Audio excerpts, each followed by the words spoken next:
नमस्कार साथियों, welcome to psychology campus में आपका हार्दिक अभिनंदन और स्वागत करता हूं। साथियों, आप सभी को पता है कि 15 दिसंबर को हमारा सीटेट का जो एग्ज़ाम है इसका आयोजन होने जा रहा है। तो उसी क्रम में हम आपके सामने आज की जो हमारी क्लास होगी वो सिलेबस को लेकर होगी।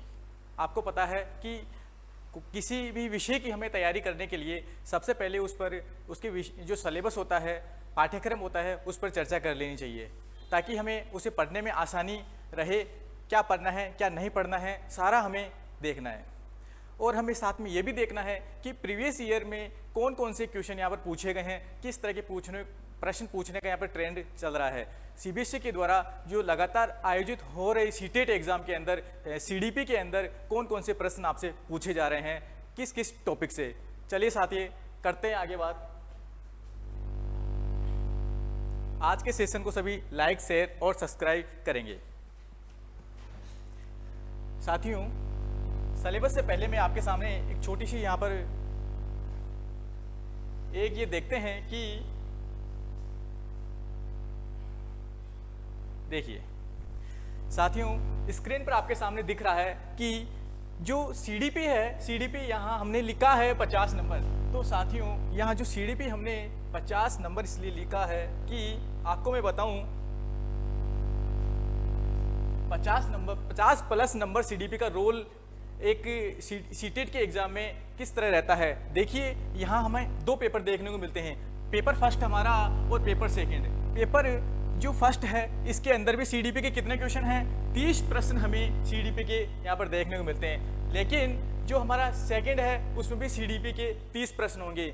तो आपको पता है सीडीपी का जो सिलेबस है, यानी कि शिक्षण जो शिक्षा शास्त्र है, पैडागोजी है, इसका यहाँ चाहे लेवल फर्स्ट हो चाहे सेकंड हो, दोनों में 30 प्रश्न सेम है, सिलेबस बिल्कुल समान है, तो इसमें कोई दिक्कत नहीं है। लेकिन पेपर फर्स्ट के अंदर मैं बात करूं, 1 to 5 की मैं बात करूं, उसके अंदर मैथ जो आती है वो कितने प्रश्न आते हैं मैथ के यहाँ 30 प्रश्न आते हैं। और 30 प्रश्न के अंदर आप 7 प्लस जो क्वेश्चन आते हैं वह यानी कि सीडीपी से जुड़े हुए ही प्रश्न आपसे पूछे जाते हैं। आपने देखा होगा कि 20-22 प्रश्न तो हमें सब्जेक्ट से रिलेटेड पूछते हैं, लेकिन 8-10 प्रश्न का एवरेज जो यहाँ रहता है वह उस विषय के संबंधित पैडागोजी यहाँ पर पूछी जाती है। तो यहाँ सीडीपी की जो यहाँ भूमिका महत्वपूर्ण रहती है। अगला है ईवीएस यानी कि पर्यावरण। आपने यहाँ देखा है पर्यावरण के भी लेवल 1 के अंदर 30 प्रश्न हमें देखने को मिलते हैं। 30 प्रश्न के अंदर 8 प्लस हमने यहाँ लिया है कि 30 में से 8 या 10 प्रश्नों का जो रोल रहता है वह पर्यावरण के माध्यम से, यानी कि क्लास के अंदर चाहे सोसाइटी के अंदर किस तरह की यहाँ पर बच्चे की पैडागोजी पर्यावरण को लेकर यहाँ पर प्रश्न हमें देखने को मिलते हैं। तो यहाँ भी सीडीपी का रोल रहता है। अगला है लैंग्वेज का। साथियों, लैंग्वेज यहाँ पर आपको 2 चूज करनी है, लैंग्वेज फर्स्ट और लैंग्वेज सेकंड। चाहे हिंदी हो, चाहे संस्कृत हो, चाहे इंग्लिश हो, चाहे अन्य किसी विषय की हम बात करें, तो यहाँ 30 प्रश्नों में से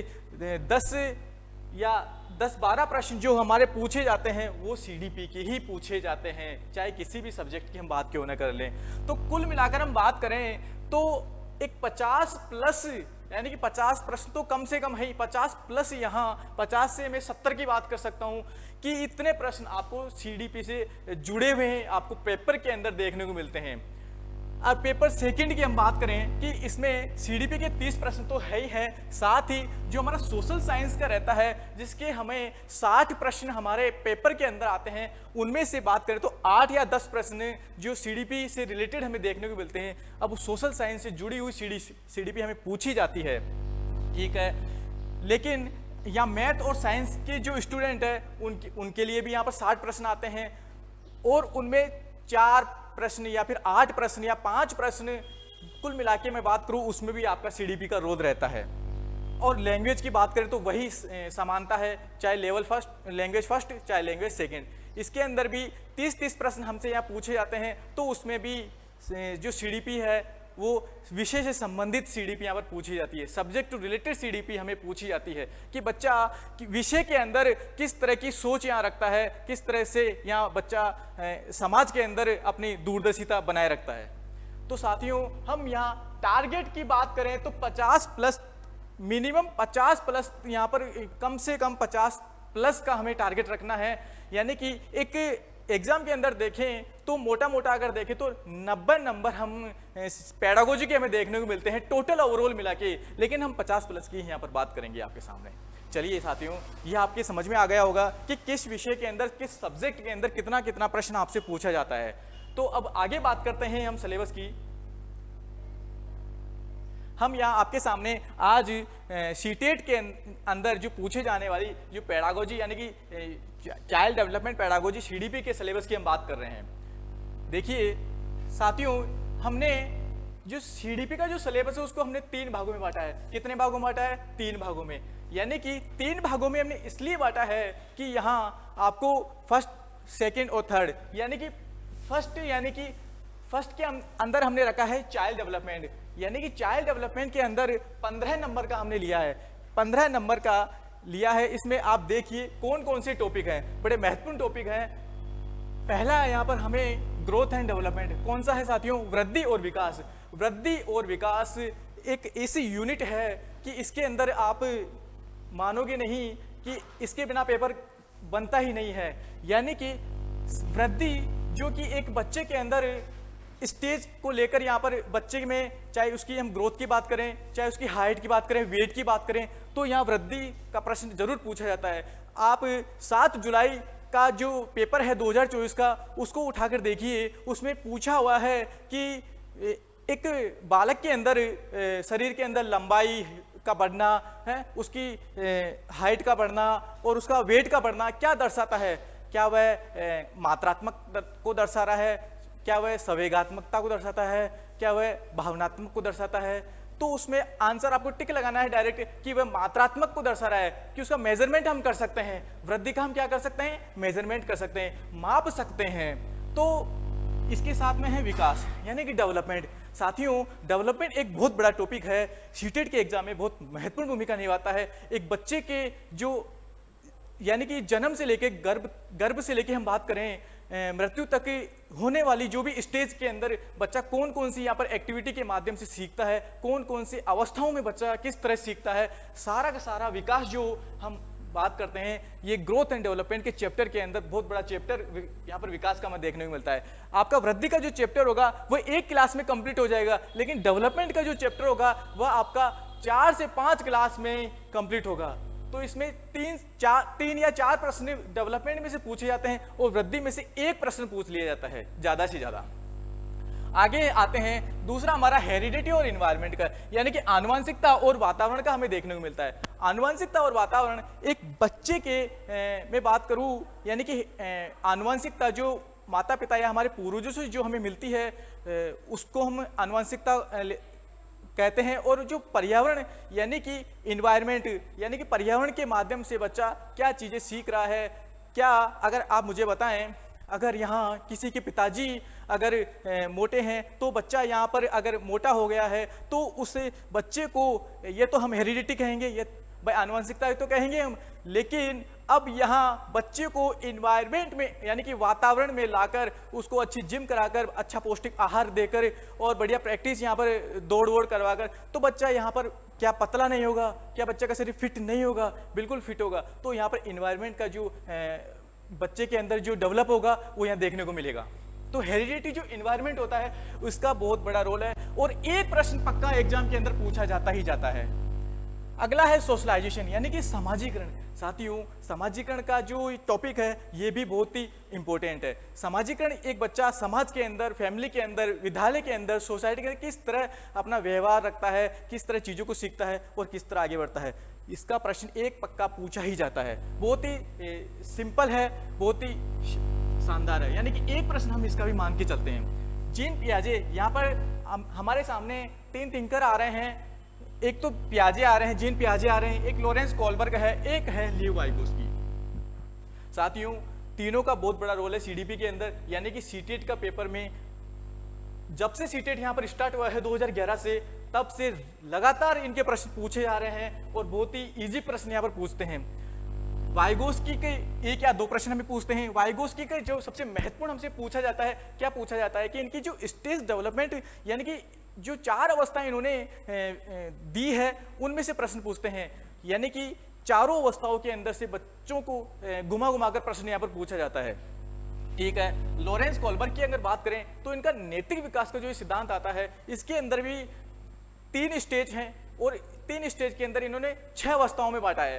तो इसके अंदर भी बच्चों से घुमा घुमा के प्रश्न यहाँ पर पूछा जाता है। अभी बात करेंगे हम प्रश्नों को लेकर ले वाइगोस्की, और वाइगोस्की का आपको पता है कि सामाजिक सांस्कृतिक सिद्धांत इनका आता है और बच्चों के अंदर भाषा लैंग्वेज डेवलपमेंट को लेकर इनका आता है। तो मैं बात करूं कि समाज संस्कृति के माध्यम से बच्चा किस तरह अपनी भाषा का डेवलपमेंट करता है, तो ये ले वाइगोस्की के सिद्धांत में आता है।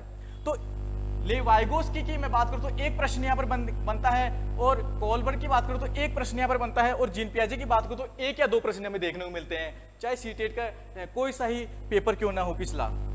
अगला हमारा होगा child centred and progressive education, यानी कि बाल केंद्रित एवं प्रगतिशील शिक्षा।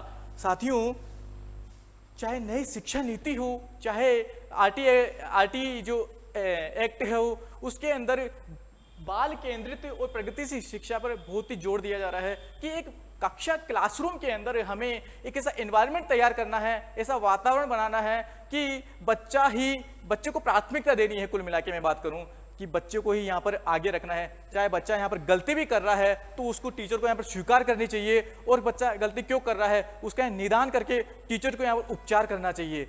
अब बात आती है कि चाइल्ड सेंटर्ड, चाहे पाठ्यक्रम क्यों ना हो, पाठ्यक्रम किसके अनुरूप बनना चाहिए बताओ आप? पाठ्यक्रम बनना चाहिए यहाँ पर बच्चों के अनुरूप। एक टीचर को यहाँ बच्चों के अंदर जो इंडिविजुअल डिफरेंट हमें देखने को मिलते हैं, व्यक्तिगत जो विभिन्नताएं, अगला टॉपिक आएगा हमारा, कि उसके अकॉर्डिंग यहाँ पर एक पाठ्यक्रम के हिसाब से बच्चों को अलग अलग एक्टिविटी करवा के यहाँ पे बच्चों को क्या करवाना चाहिए, शिक्षण करवाना चाहिए। तो एक प्रश्न हर बार यहाँ हमें देखने को मिलता है।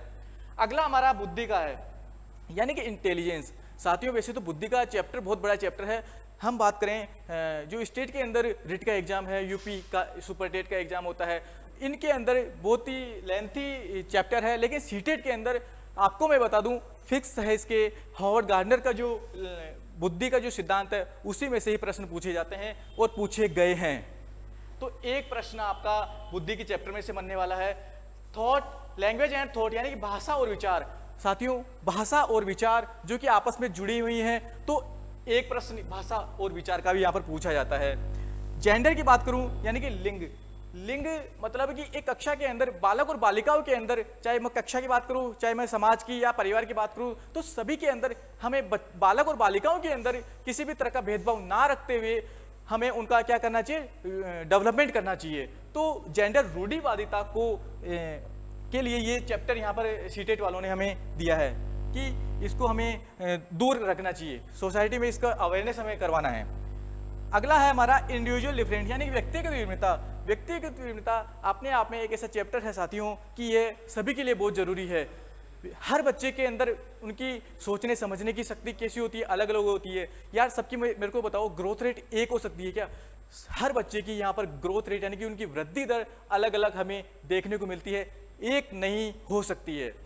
तो यहाँ चाहे हम उनके खेल की एक्टिविटी की बात करें, उनके पढ़ने की बात करें, उनका बोलने की बात करें, हर चीज में बच्चों के अंदर सबकी इंडिविजुअल डिफरेंट हमें देखने को मिलता है, उसी को ही हमें क्या करना चाहिए, बढ़ावा देना चाहिए। तो एक प्रश्न इसका पूछा जाता है, असेसमेंट एंड इवैल्यूएशन, यानी कि आकलन एवं मूल्यांकन। साथियों, यह जो आकलन और मूल्यांकन वाला एक ऐसा टॉपिक है, मैं आपको बताऊं, यह सीटेट की सीडीपी के अंदर ही नहीं, यह चाहे लैंग्वेज हो, चाहे वो हमारा लैंग्वेज के अंदर मैं बात करूं, चाहे लेवल फर्स्ट के अंदर मैथ हो, लैंग्वेज हिंदी हो, संस्कृत हो, सभी के अंदर पूछा जाता है। असेसमेंट और मूल्यांकन तो सभी विषयों में किया जाता है ना, क्या सीडीपी में ही करेंगे? जी नहीं साथियों, मैं आपको बताऊं कि सीडीपी के साथ साथ यह सभी विषयों में असेसमेंट और मूल्यांकन किया जाता है कि बच्चे का पता तो चले ना कि किस लेवल पर बच्चा है। तो असेसमेंट और मूल्यांकन का यहाँ से हमें 100% प्रश्न पूछा जाता है। और यहाँ वृद्धि और ग्रोथ और डेवलपमेंट की बात करूँ तो 4 प्रश्न हमसे पूछे जाते हैं। तो सभी के हम जोड़ते हैं तो टोटल 15, यानी कि 15 प्रश्नों का एवरेज हम लेते हैं। साथियों, हम यूनिट फर्स्ट की बात कर रहे हैं, चाइल्ड डेवलपमेंट की बात कर रहे हैं। चाइल्ड डेवलपमेंट में आपने देखा है 10 यूनिट आ रही है। कितना आ रही है, कितना टॉपिक आ रहा है? 10 टॉपिक हमें देखने को मिल रहा है। यूनिट फर्स्ट के अंदर 10 टॉपिक है। इन 10 टॉपिकों में से हमें 15 जो मार्क्स है, 15 नंबरों का प्रश्न, 15 क्वेश्चन हमें देखने को मिलते हैं। और आप देख लीजिए, बहुत ही अच्छे अच्छे टॉपिक हैं और बहुत ही सिंपल हैं। आगे बढ़ते हैं। आगे हमारा जो यूनिट सेकंड है साथियों, इंक्लूसिव एजुकेशन CWSN, उसमें 5 नंबर का दे रखा है। 5 नंबर का देखिए, इंक्लूसिव एजुकेशन अपने आप में बहुत बड़ा टॉपिक है। मैं बात करूं समावेशी शिक्षा की। समावेशी शिक्षा के अंदर आपने देखा है कि इसमें प्रतिभाशाली बच्चे आते हैं, इसमें पिछड़े वर्ग के जो बालक बालिकाएं आते हैं, इसमें दिव्यांग बालक बालिकाएं आते हैं, और जो मानसिक विमंदित होते हैं वो आते हैं। तो सभी को मिलाकर यहाँ पर हम बात करें तो समावेशी शिक्षा के अंदर प्रश्न यहाँ पर पूछे जाते हैं। अब इसमें 3 डॉक्यूमेंट्स हमें दिए हैं। 3 डॉक्यूमेंट्स कौन कौन से हैं? NAP 2020 है, NCF 2005 और RPWD एक्ट 2016। इसका हम देखें, इसका देखिए साथियों, स्क्रीन पर आपके सामने 3 डॉक्यूमेंट्स दिखाई दे रहे हैं। इनमें ये यूनिट सेकंड का पार्ट है। इसके अंदर NAP 2020 यानी कि जो नई शिक्षा नीति अभी यहाँ पर हमारी लागू हुई है 2020 में, तो उसका जो आने वाली एग्जाम है उसमें बहुत बड़ा रोल है। तो हमें इसको जानना, पहचानना और हमें हर एक टीचर को यहाँ पर आना चाहिए। ठीक है, अगला हमारा हो जाएगा RPWD एक्ट। साथियों, जो समावेशी जो शिक्षा होता है उसमें 21 प्रकार की जो दिव्यांगताएं हमें देखने को मिलती है, उनमें से भी यहाँ पर सीटेट के जो एग्जाम में एक आध प्रश्न जरूर पूछा जाता है, तो हमें इसको भी पढ़ना है। अगला हमारा NCF 2005। NCF 2005 की मैं बात करूं साथियों, आपको पता होगा कि NCF 2022 तैयार हो गया है, लेकिन अभी उसका जो पब्लिक नहीं हुआ है, तो अभी तक तो यही NCF 2005 ही हमारे लिए इंपॉर्टेंट होगा। जैसे ही 2022 वाला NCF आएगा हम उसको देख लेंगे, लेकिन अभी हमें कौन सा पढ़ना है? 2005 वाला ही हम पढ़ेंगे। तो 3 डॉक्यूमेंट्स हमें यूनिट सेकंड को लेकर चलने हैं। तो कितना नंबर का बताया हमने? 5 नंबर का यह हमें देखना है। अगला है यूनिट 3। थर्ड यूनिट के अंदर हम देखें तो लर्निंग एंड पेडागोजी हमें देखने को मिलेगी। साथियों, लर्निंग और पेडागोजी यानी कि मैं बात करूं सीखना। अब इसके अंदर देखिए आप, टीचिंग एंड लर्निंग यानी कि अधिगम और शिक्षण, सीखना और सिखाना, यानी कि एक टीचर के लिए और एक बच्चों के लिए बहुत जरूरी ये टॉपिक है। इसमें से हमें प्रश्न पूछते हैं। वैसे तो आपको पता है कि जो अधिगम का टॉपिक है ये रिट जैसी एग्जाम में एक बहुत बड़ा टॉपिक है, यानी कि इसमें इतने सारे सिद्धांत हैं, यानी कि 25-30 सिद्धांत से कम नहीं होंगे अगर देखा जाए तो। लेकिन सीटेट के अंदर हम बात करें, अधिगम को लेकर ज़्यादा गहराई में नहीं पूछा जाता है, ऊपर से ही पूछा जाता है, तो सारा हम कवर करेंगे इसमें। ठीक है, अगला हमारा मोटिवेशन एंड लर्निंग यानी कि अभिप्रेरणा एवं अधिगम हमें देखना है। अभिप्रेरणा जो कि एक टीचर के लिए यहाँ पर बेहद जरूरी है कि बच्चों के अंदर वह किस तरह यहाँ मोटिवेशन उनको अभिप्रेरित करे, ताकि देखिए साथियों, मैं आपके सामने यहाँ क्लास लेकर आ रहा हूँ, तो मैं आपको यहाँ पर सीटेट की तैयारी के लिए अभिप्रेरित कर रहा हूँ कि साथियों सीटेट की तैयारी आप कर लीजिए। अगर आप सीटेट की तैयारी दिल से नहीं करोगे तो आपको पता है कि हर साल सीटेट का पेपर 2 बार आयोजित होता है,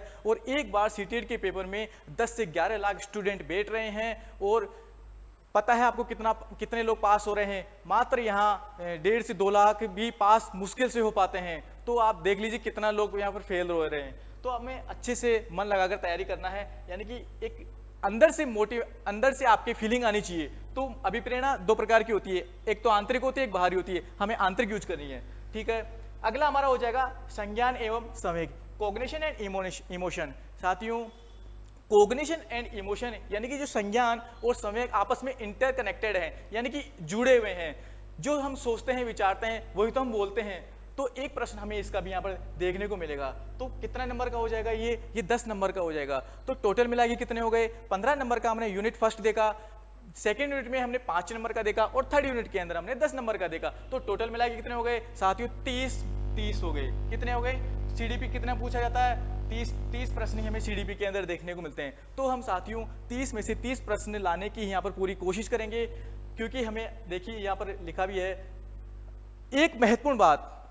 अगली महत्वपूर्ण बात आपके लिए यह है कि सीटेट के अंदर आपको सिलेबस हम देख रहे हैं, और अब हम क्लास स्टार्ट करेंगे। तो आपको पता है कि सीटेट एक ऐसा पेपर है जो अन्य एग्जामों से अलग है, अन्य भर्ती परीक्षाओं से ये बिल्कुल अलग एग्जाम है।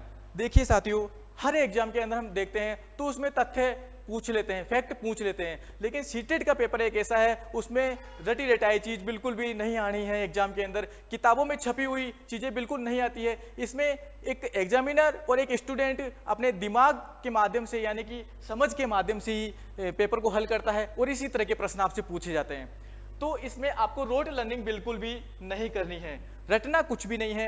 हर चीज को हमें क्या करना है, समझना है, यानी कॉन्सेप्चुअल अंडरस्टैंडिंग हमें रखनी है और इसी को हमें बढ़ाना है। देखिए साथियों, जब आप सभी लोग यहाँ पर सीटेट का पेपर पास करके जब विद्यालयों के लिए भर्ती परीक्षाएं आएंगी और उस भर्ती परीक्षा में आप सेलेक्ट होकर विद्यालयों में जाएंगे तो आप स्टूडेंट के सामने रटी रटाई चीज आप उनसे हैंडल करेंगे तो वो नहीं हो पाएगा।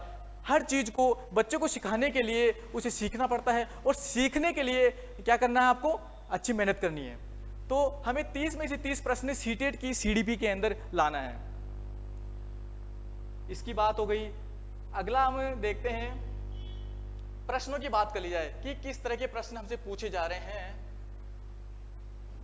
देखिए साथियों, एक प्रश्न स्क्रीन पर आपको दिखाई दे रहा है कि प्रभावशाली अधिगम के लिए शिक्षिकाओं को अपने विद्यार्थियों में किन कौशलों का विकास करना चाहिए। यानी कि एक प्रभावशाली अधिगम के लिए शिक्षिका को क्लासरूम के अंदर विद्यार्थियों में कौन से प्रकार के कौशलों का यहाँ पर विकास करना चाहिए। समालोचनात्मक सोच, बिल्कुल राइट। क्रिटिकल थिंकिंग हमें ज़्यादा से ज़्यादा बढ़ावा देना है। क्रिटिकल थिंकिंग का मतलब है कि बच्चों के अंदर रचनात्मकता हमें लानी है? सोचने, बच्चा ज़्यादा से ज़्यादा सोचे, रटना कुछ भी नहीं है, रटवाने पर बिलीव नहीं करवाना है। बच्चे की सोच समझ हमें बढ़ानी है। तो समालोचनात्मक जो सोच होती है उस पर हमें क्या करना है, बढ़ावा देना है। सृजनात्मकता यानी कि क्रिएटिविटी मतलब सृजनात्मकता। बच्चों से नए नए, जैसे कि ड्राइंग, पेंटिंग, बच्चा कुछ भी कलाकृति यहाँ पर करता है तो वह किस में आती है, वह सृजनात्मकता में हमें देखने को मिलती है। तो उसको बढ़ावा देना है, नहीं देना है, उसको बढ़ावा देना है। समस्या समाधान, प्रॉब्लम सोल्विंग, तो हमें इसको भी क्या करना है, बढ़ावा देना है।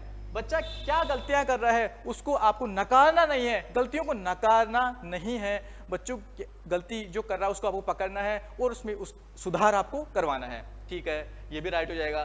कैसे सीखते हैं, ये सीखना, जी हाँ, ये भी आपको ध्यान में रखना है कि किस तरह कैसे सीखते हैं और कैसे आपको सिखाना है। तो चारों के चारों ऑप्शन इसमें क्या हो जाएंगे, राइट हो जाएंगे। तो इस तरह के प्रश्न हमसे सीटेट के जो पेपर में पूछे जा रहे हैं। अगला प्रश्न देख लेते हैं। ये है इवोल्यूशन, आकलन और मूल्यांकन का प्रश्न है कि सतत और व्यापक मूल्यांकन में इनमें से क्या शामिल है। देखिए साथियों कि इसमें से क्या शामिल है। मूल्यांकन के मापदंडों और उपकरणों की योजना बनाना, बिल्कुल हमें जो मूल्यांकन के जो भी मापदंड होते हैं, जो भी टूल्स होते हैं, उपकरण होते हैं, उनकी क्या बनानी चाहिए, प्लानिंग बनानी चाहिए। शिक्षक के द्वारा सावधानीपूर्वक रिकॉर्ड अभिलेख तैयार करना चाहिए। जी हाँ, हर एक बच्चे का यहाँ पर टीचर को क्या करना चाहिए, एक तो पोर्टफोलियो तैयार करना चाहिए और उसके माध्यम से उसका असेसमेंट तैयार करना चाहिए। तो एक रूपरेखा टीचर को यहाँ पर बना लेनी चाहिए। ठीक है, बच्चों को समय समय पर परीक्षण करना और उन्हें श्रेणीबद्ध करना। जी नहीं, हम परीक्षण के माध्यम से बच्चों को यहाँ पर डिवाइड नहीं कर सकते, उनका श्रेणीबद्ध नहीं कर सकते, ये गलत है।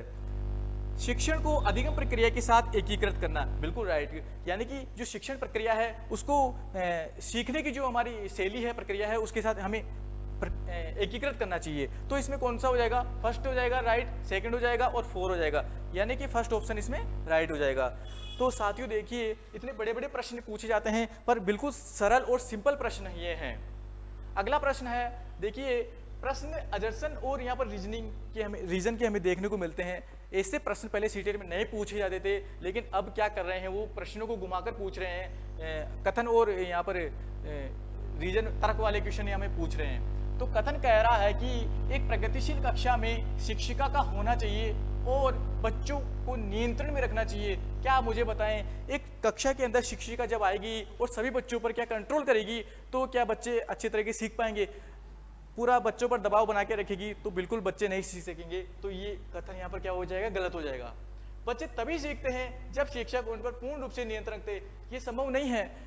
जब पूरी तरह कंट्रोल आप कर लोगे तो बच्चे कैसे सीख पाएंगे, बिल्कुल भी नहीं सीख पाएंगे। तो यहाँ पर ये दोनों ही क्या हो जाएंगे, गलत हो जाएंगे। तो 4 ऑप्शन हो जाएगा। ठीक है, देखिए साथियों अगला प्रश्न क्या है, पियाजे का अगला प्रश्न हमसे पूछा है, क्या है, 5 वर्षीय रीना 2 पारदर्शी समरूप गिलास दिखाए। रीना को 2 दिखाई देने वाले यानी कि गिलास 2 गिलास दिखाए, उसमें जो दोनों ही आकार में छोटे और चौड़े थे, एक तो छोटी साइज में था और एक चौड़ी साइज में था, दोनों में बराबर मात्रा में दूध डाला गया। ठीक है, जिसे दिखाने पर रीना ने बराबर होने की सहमति जताई।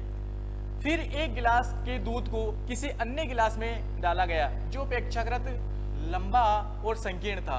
अब रीना का मानना है कि लंबे गिलास में छोटे गिलास की अपेक्षा दूध ज्यादा है। जीन पियाजे के सिद्धांत के अनुसार ये हमें क्या पूछा जा रहा है साथियों, कितना बड़ा यहाँ पर उदाहरण हमसे देकर एक छोटी सी चीज पूछी है। क्या पूछी है कि यहाँ पर एक तो छोटा गिलास है, एक लंबा गिलास है, दोनों में दूध की मात्रा कैसी है, बिल्कुल समान है। अब यहाँ रीना कह रही है कि लंबे वाले जो गिलास है उसमें दूध की मात्रा ज्यादा है। तो जीन पियाजे की जो अवस्थाएं हैं, 4 अवस्थाएं इन्होंने दी है, 4 स्टेज इन्होंने दी है। तो इसमें क्या हमसे पूछ रहा है, देखिए, विकेंद्रीकरण में कठिनाई या फिर जीववादी सोच, लाक्षणिक प्रकार्य या काल्पनिक निम्नात्मक तर्क। साथियों आप समझ गए होंगे, इसमें विकेंद्रीकरण में कठिनाई यहाँ पर हो रही है। बच्चा कंफ्यूजन में है कि यहाँ बड़े जो गिलास है उसमें दूध की मात्रा जाता है, तो विकेंद्रीकरण में कठिनाई यहाँ पर बच्चे को हो रही है। तो आप देख लिए होंगे कि हमें किस तरह के प्रश्न यहाँ पर पूछे जा रहे हैं। साथियों आज की जो हमारी क्लास है यह सीटेट के सिलेबस को लेकर हुई है और आपने सीटेट के सिलेबस को अच्छी तरीके से यहाँ पर समझा है। और अगर समझ में नहीं आए तो वीडियो को एक बार और अच्छे से देख लेना। और हम अब यूनिट वाइज एक एक क्लास आपके सामने लेकर आएंगे और आपको जैसे ही हमारा टॉपिक होगा तो टॉपिक के बाद में आपको उसी टॉपिक से रिलेटेड आपको PYQs करवाई जाएंगे। पिछली भर्तियों में पिछला जो हमारा सीटेट का एग्जाम है उनमें आए हुए PYQs सब्जेक्ट टू रिलेटेड यहाँ पर करवाई जाएंगे। तो आज के सेशन को सभी लाइक, शेयर और सब्सक्राइब भी करेंगे और बेल आइकन की घंटी भी दबाएंगे। आप सभी को बहुत बहुत थैंक यू, धन्यवाद जो आपने सुना साइकोलॉजी कैंपस में, और आप सभी का धन्यवाद।